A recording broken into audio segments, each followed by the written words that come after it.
ആ ഇവിടെ മൂന്നാളുണ്ടല്ലോ. ഏതൊരു വള്ളി കെട്ടുവരുണ്ടല്ലോ. അതെ സീനിയർ കേട്ടോ. സീനിയറിനൊന്നല്ല, അത് ഏതോ പാട്ടത്തിൽ വന്നു ഒറ്റ നോക്കിയൊക്കെ നമുക്ക്. എല്ലാരും ഈ വീട്ടിലാണോ?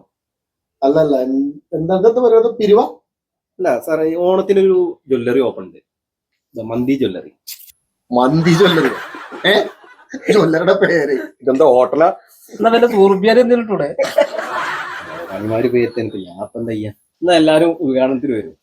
ഇതിലൊരു കൂപ്പുണ്ട്, അത് പൂരിപ്പിച്ച് കഴിഞ്ഞ ഒരുപാട് സമ്മാനങ്ങളുണ്ട്. ആ പേരെന്ന് പറഞ്ഞു. മൃത്യുഞ്ജയൻ. വീട്ടുപേരോ? വെള്ളാഞ്ചേരി കുന്നത്ത്. നിങ്ങളുടെ ലോലിത. വീട്ടുപേര്? വെള്ളാഞ്ചേരി ചെരിവ്. ഇയാളുടെ ചാണ്ടി. വീട്ടുപേര്? വെള്ളാഞ്ചേരി കുണ്ടിൽ. അതിന്റെ ചെങ്ങായിമാരെ, നിങ്ങൾക്ക് നല്ലൊരു സ്ഥലത്ത് വീട് വെച്ചൂടെ? കുണ്ടിലും കുഴിയിലും ചെരുവിലും. അപ്പൊ ഈ പറഞ്ഞ എന്റെ വീട്ടുമാരെന്താ? കണ്ടി വളപ്പിൽ. അയ്യോ